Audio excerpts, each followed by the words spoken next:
Welcome everyone to today's webinar on the myth and reality of coaching. We are absolutely delighted to have each and every one of you here. My apologies in advance. You are all in mute mode, and that is because of the number of people on the call. So when you have a question, please do type it in the question panel. Tracy, who's on the call with me, and myself will be monitoring that, responding to those questions as we go. Several of you did submit questions in advance, so we are aware of that. We've got those questions, and we will be answering those as we go. So diving into our topic, especially given that we have just a quick 30 minutes today, what is our agenda? We're going to talk about the myths, misunderstandings of coaching, the reality, coaching defined, the outcomes, what is the impact of coaching, the application, best practices in coaching, and then of course give you resources. For those of you that are here on the call, when we give you the resources, we do have something extra for you. So definitely looking forward to offering that to you at the end. Okay, what are the myths about coaching? Let's get them listed and then let's dive in. So first off, a lot of people think, oh, it's easy. Anybody can do that. Mental health. Many people think coaching is like therapy or counseling. Some people often think it's advising. Hey, they're going to give me the answers. People think coaching is better when it's face-to-face, and they often believe it's limited in application. So let's go through each of these myths one at a time and get the reality of it. So first off, that coaching is easy.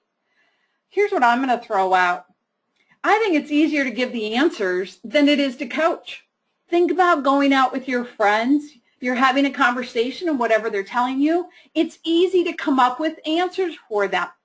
It's easy when you're talking to people at work to give the answers. A coach doesn't give answers. They elicit the answers from the individual. And coaching takes more work. It takes more time, more skill, and more patience to elicit the answer from the client than it does to just give them the answer. So definitely takes skill. Another myth, the mistake between, gee, isn't coaching like mental health? Well, I'm going to throw up 2 points, and we had a question on this, so I'm going to invite Tracy in on it. So first off, mental health professionals, they assess, they diagnose. Their focus is to help people become whole. Coaching professionals work with whole people to develop their strategies. We had a question when you all were registering. How is coaching different than seeing a therapist or a psychologist? Tracy, come in and add value to this one. Thanks. A therapist focuses on the past, assessing, and is really required to make a diagnosis, and all this is to help their client heal. A coach focuses on the future, partnering with their client to work towards personal and professional goals to create the life they want. Excellent. Awesome. So big difference between what we do as coaches and what mental health professionals do. Okay, the next myth. Coaching is like mentoring or consulting. There are a myriad of workplaces that use the term mentoring and coaching interchangeably, and they're not the same. Tracy, jump in here as well. So the question that was submitted ahead of time is, how do I find a coach who can answer my questions? Great question. Thanks, Kathy. Coaches don't give answers. Instead, coaches ask questions to help the client explore and define what they want and how they will make it happen. Absolutely, absolutely. So what does that mean? Mentors and consultants are fabulous. They've got expertise, they advise. it's a wonderful opportunity to go to somebody who's got that level of experience and expertise and get the information. Coaches, as Tracy said, get the answers from within the client, working from the premise that each individual really is their own best expert. Big difference there. Okay, another one for you. Coaching is like training or facilitating. Well, I'm going to share with you, a couple of months ago, Lisa Boson was here with us, and she did a program talking about the difference between coaching, training, and facilitating. So completely different, and she gave some great insights on how to know which one it is. So good awareness. The recording of that one is on the YouTube channel. In the meantime, here's what it is. A trainer provides information. A facilitator focuses on specific information. There's a defined parameter, time period, outcomes expected. A coach helps the client explore the possibilities and choose their own outcomes. So here's and this is a great question. The question is, let's see, studying trombone, for example, I looked to my tutors as coaches. I used them to help me improve my musicianship skills. I depended on them to guide, not simply use Socratic questioning. Why is this understanding wrong? Okay, so I love that. And here's what I'm going to say. That understanding in that environment, in those roles, absolutely makes sense. Because when you're in that environment, you're getting information you don't have otherwise. It makes sense to have a trainer. We think about athletic coaching, very similar concept. They're giving you this information and telling you about how you're doing it. Coaching actually is very different. Now, the questioning is more just the Socratic questioning. It goes a lot further, a lot deeper. And as we mentioned earlier, it takes a lot of time and patience for doing that. What happens is this. When an individual discovers their own answer through the questions that you're asking, they own the answer. When they decide on their own plan, they own it. And so the follow-through goes up exponentially. There's a reason that the return on investment for coaching is so incredibly high. And we're going to take a little bit of a peek at some of that information in a few slides. In the meantime, great question. Okay, next myth. The idea of face-to-face coaching. So a lot of people think, okay, isn't that better? It's better to be face-to-face. And the reason for that is they like seeing the expressions and they like seeing the body language. Well, what's fascinating to know is that 80% of the time, coaching is actually done on the telephone or online. And there are a number of reasons. So first off, very few people are really trained to properly interpret the facial expressions and the body language. We have things, oh, if somebody lifts their eyebrow, this is what I think it means, or if they cross their arms, or those kinds of things. We tend to misinterpret more often than we accurately interpret. As a coach, it actually limits your ability in terms of note-taking, because when you're face-to-face, you're doing the eye contact instead of capturing the information in the notes. For a client, what happens is they begin focusing on the coach's reaction instead of their own thinking. They're watching the coach's facial expression. Oh, I guess that wasn't the right answer, whatever it is, and it's not about what the coach thinks. The other thing that happens for the client is they focus on the notes the coach is taking. They're saying, oh, don't write that down. Oh, did you get that? Oh, how are you saying that? And all of a sudden that's interfering. It's stopping their thinking. From a logistics standpoint, it takes more time and money because you've got the commute time that's involved, the gas or whatever else is involved. The other reality is it limits who you're selecting as a possible coach or who your prospective clients are if you are a coach. So definitely a big difference there. All right, another myth, limited in application. here's what we're going to go to. Coaching gets used everywhere. We are seeing professionals from every industry, every different job come in and learn coaching and apply coaching skills. People use them at home. I love it. It works great with my family. People use them out with play because ultimately coaching is about people skills and communication skills. And enhancing those skills makes a difference everywhere you go. So let's dive in to some realities of coaching. First off, coaching is harder than giving the answer. Working with the whole person on their future. It's partnering to empower others, and it is useful in all sectors and for all desired outcomes. So let's get specific with this. First off, giving the answer, again, it's fun, it's easy. We talked about that. Now think about what happens at work. How many times are people told and then they didn't quite get it, it didn't make sense, the lack of follow through. Think about how many times a fabulous consultant comes in, they provide a plan that really makes sense and nothing happens with it. It's easy giving answers. It's fun giving answers. It takes a lot more skill to elicit the answers from others. And when we do, they own it and they follow through. Now, the idea of helping somebody become whole, here's the reality. A coach is a partner that supports the individual so that they explore. What do they want in the future? Back to what Tracy shared with you earlier. They discover their own answers, create their own plan, and balance all areas of their life. They're working with someone who is whole, and it applies in everything they do. And it makes a powerful difference on the job. Next, a coach realizes each individual really is their own best expert.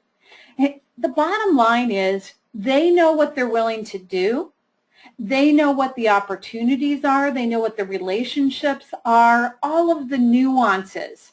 So they're truly their own best expert.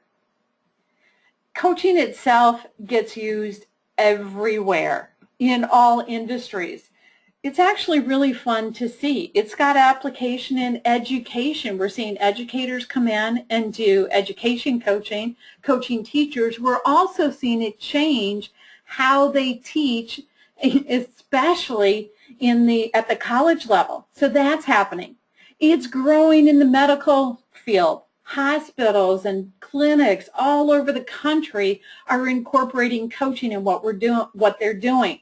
True of the pharmaceutical industry. We're seeing it in manufacturing. We're seeing it in technology industries. Absolutely across the board, coaching is being used and applied everywhere. What are the outcomes of coaching? So I hinted that we're going to talk about some of that impact. Let's get into it. So first off, it does mean you have the appropriate training and application. And there's a difference there. For somebody to say, I'm a coach, and they don't have the training to be a coach, then yes, it's going to be ineffective. As a matter of fact, the International Coach Federation did a study, and they said the #1 threat to the coaching profession is untrained coaches. They're well-intentioned. They want to be helpful. They just don't know what they don't know. So the appropriate training absolutely makes a difference. And we are seeing that increasingly people know that. Companies are asking, are you trained? Are you a member of the ICF? It's a significant factor. It's coming up more and more. The industry, the profession is changing. So with appropriate training and application, one of the outcomes of coaching is it really is supporting, achieving, and getting the results. And it's having an impact on outcomes there. It provides a tremendous ROI, return on investment. And there are a multitude of studies. They range from that 500 to 700%. Coaching is changing company culture. Think about it. You've probably seen the statistics. Number one reason people quit their job is their boss. And it's back to the people skills and the communication skills. The working world has changed. Where it used to be the boss said, hey, I'm the boss, it's my way or the highway, that's no longer effective. So coaching as an application in terms of creating a coaching culture is changing companies and changing outcomes. Coaching increases engagement and productivity. So diving into this, effective coaching, it starts with the training, the ethics, and competency, and then it's supporting achieving goals. People are getting results. We're going to talk about the qualitative and both the quantitative here. So first, the qualitative. What's happening is increasingly people are saying, you know, we get focused on measuring that bottom line and we're missing so much in terms of the qualitative. Because with coaching, relationships change. They're more effective. You're changing how people communicate and interact in the workplace. You're creating a focus on solutions. You're creating a focus on that forward progress, looking at the future, and that's powerful. That's where you're getting that change in the company culture. Because when the conversation changes from, okay, what's the problem, who said it, who did it, to, okay, where do you want to go with this, and what's the plan for getting there, it totally changes the workplace. It changes the attitudes. I'm guessing many of you on the call are familiar with this. You've seen the difference. Some companies where it's really the micromanaging and they're ready to blame. And then you've seen companies where people are truly empowered and supported. And if they make a mistake, we learn from it and we move forward. And those companies are doing well. So the research on this, and Tracy, I'm going to invite you to jump in on a question here. Give me just a second. So there's a number of different studies. On average, they're in that 500 to 700% range for the return on investment. Okay, that's a phenomenal number. It's just absolutely exciting. When you think about that, for every dollar a company is spending, what they're getting back, you look at it and you go, how can you not have a coaching program? It's so incredibly powerful and significant. So Tracy, one of the questions that came in ahead of time was, is there application for coaching in the workplace? Jump in on this one for me. Great. Absolutely yes. All of the studies that we're citing are return on investment that are conducted in the workplace. And the 500 to 700% means that the return on investment was between 5 to 7 times the amount of the initial investment. And that's a big return. The Public Personnel Management Association cites that training alone has a 22% return on investment, while partnering training and coaching together on that specific training will return 88% return on investment. So all showing that the power of coaching has positively affected the bottom line of business results. It's pretty exciting. Yeah, absolutely. Awesome. And Tracy, I think the statistic you're sharing there goes back to that earlier question in terms of what we think about as a coach for music or sports or those kinds of things. There's definitely value to the training side of it, the giving of information. And there's power to the coaching, where each person figures out, okay, how am I going to apply that information and use it? And that's where you're getting the numbers that you're sharing. So awesome. Thank you. All right. Coaching increases employee engagement and productivity. Let's be really simple here. Think about it this way. When someone micromanages you, what's your reaction? Probably pretty much, okay, I'll do what I have to do to get by. If someone says, okay, here's what the goal is and here's how you're going to get there, how excited are you about that plan? back to the workplace. Look at what's happening.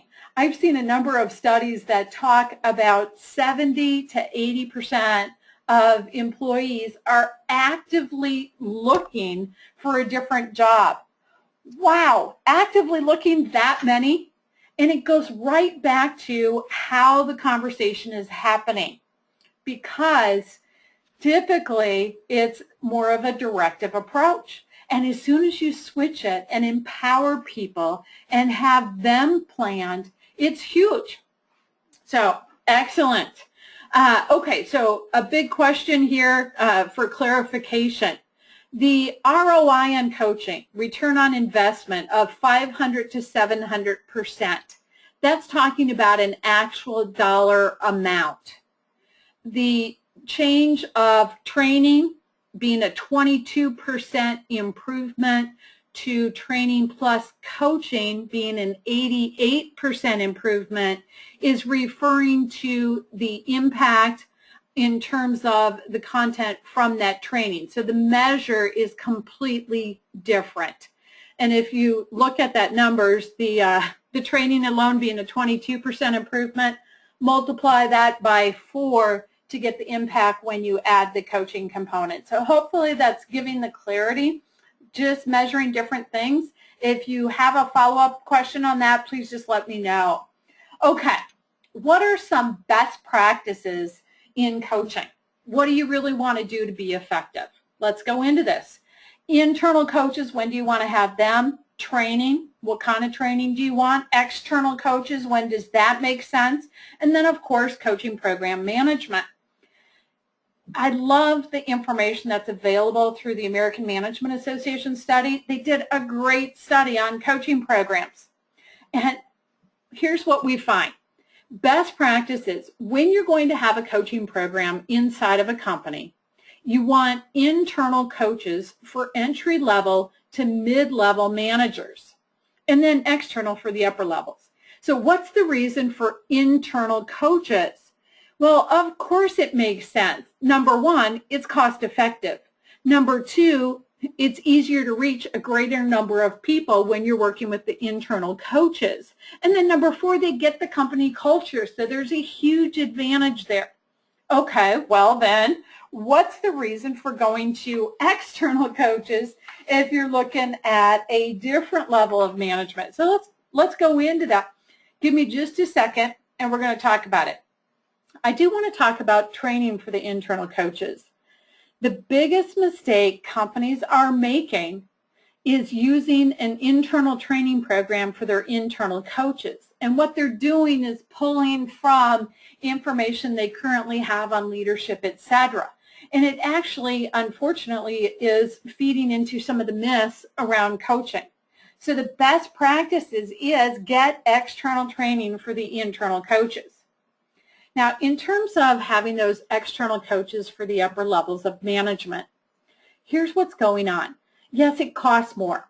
What's the reason it's important? Well, think about having a boss go to their employee for coaching, and they're going to be uncomfortable talking about certain things. It's actually going to limit the opportunities of that relationship being effective. The external coaches bring in a different perspective, and at the higher levels of management, that's powerful. The higher levels of management are going to be more open. They're going to trust the coach when it's an external coach who offers a level of expertise. So very, very important to have external coaches at the upper levels of management and leadership. Where do you manage the coaching program? So if you're going to offer coaching in a company, who's in charge of it? Who's going to manage it? And what they find is best practices are to have it in the organizational development or organizational leadership areas. Now, sometimes that's happening within HR. Sometimes it's a separate department. It depends on the structure of the organization. You do want to look at whoever is responsible for that organizational development having the responsibility with the coaching program. That's what we're finding is best practices. If you do not have an OD person, you are looking obviously at your HR departments and you're looking at your training department. So that's your area, or actually your 3 choices in terms of who's managing the coaching program. So now let's go into application. Let's say, okay, I'm getting it. It's making sense to have a coaching program. And one of the questions that came in ahead of time is, how do I make the case for coaching? So I'm going to give a few bullet points here. And before I dive in, Tracy, jump in. That question, how do I make the case for coaching? Yeah, to make the case for coaching, it's really important to have that buy-in at all levels. And to do that, you need to do your research. You can look at your competition. They probably have a coaching program in place. Show the power of coaching with the ROI studies on coaching. And then be prepared. Plan and organize a solid foundation to effectively implement a sustainable program. Use a defined coaching process, as Kathy mentioned earlier, that external training for internal coaches. And then the people. Consider the people you have available. Your HR coaching is one of the initiatives they provide. Your training and development professionals. Coaching is a core competency for them. And the Center for Coaching Certification has a fantastic blog series on this. At the end, we'll give you the website for it. But the blog series was done on starting and running an internal coaching program. It's soon to be a white paper. And in the meantime, you can go to the blog and read this series. It has great information that will help you get started. Awesome. Awesome. Thank you, Tracy. So I love what you said about doing your research. Research the studies. Just going to Google and saying ROI for coaching, and a ton of them come up. And looking at what your competition is doing, because chances are they've got a coaching program going already.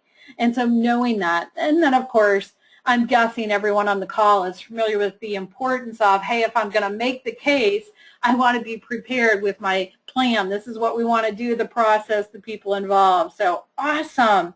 All right. What are the resources? We're going to give you a few.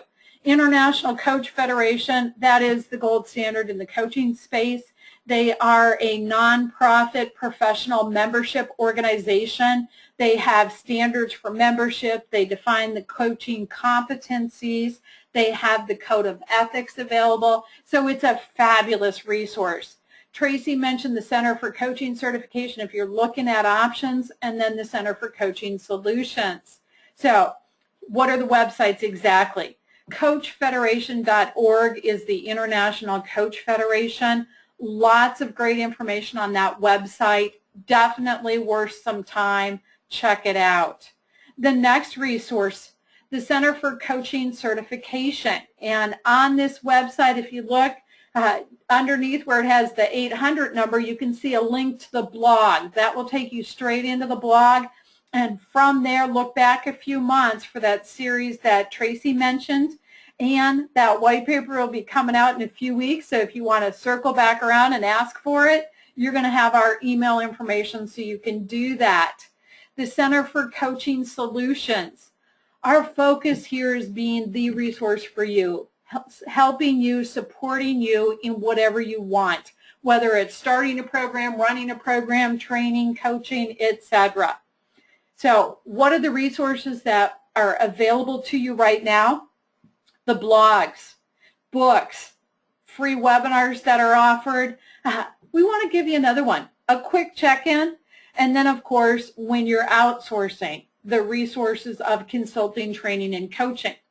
So specifically, the blog is at coachingblog.centerforcoachingcertification.com. The books, each year a new book is published in the Coaching Perspective series. The chapters are written by coaches who have taken the training program, and they come from all walks of life, have great information, great insights, great perspectives. So check out the books. The webinars, we do webinars just like this one every month for 30 minutes. We also offer a 60-minute webinar every other month.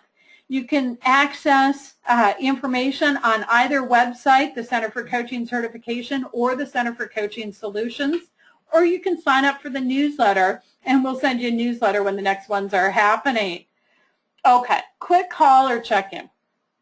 Bottom line, back to we really are focused on being a resource for you. So if you want to make a phone call and just ask a quick question, if you want to send an email with a question, we're absolutely about supporting that and backing up. So we want to be available for that quick check. In addition to that, if you are interested in outsourcing consulting, training, or coaching services, the Center for Coaching Solutions is specifically to work with your company, your organization in each of these 3 areas. Hopefully that's actually answering this question that came in. The difference between the Center for Coaching Certification and the Center for Coaching Solutions. So the Center for Coaching Certification really is all about the training programs for coaches, getting them trained and certified. The Center for Coaching Solutions is focusing on working with companies and businesses, providing the consulting to start and run a coaching program, providing training programs, and then providing coaching. Okay, I mentioned back at the beginning that we had a little something for you, and I do realize our time's up, so let me go fast. Both Tracy and I are available for a free consultation. We're going to give you 30 minutes. If you just want to ask questions, talk about your idea, work through process, ask for information, whatever it is, either one of us is available to you for 30 minutes. Just let us know you want it, and we'll give you how to take advantage of that. The resources, I've given you that list, they're available, and with that, it's up to you. You get to achieve the results. So here's my email address. Tracy is also available to you, and so what will happen, oh, Tracy, I goofed on this slide. Your email is Tracy at Center for Coaching Solutions, so I got to fix that. And in the meantime, everyone, just want to let you know that either one of us is available to you, whatever we can answer for you. So feel free to call, feel free to email, let us know how we can be helpful to you. I believe we have answered all the questions that came in. So hopefully everyone is feeling like you got what you wanted in terms of the information. We're looking forward to hearing from you and being available for your future questions. So thank you, everyone. Yeah, thanks.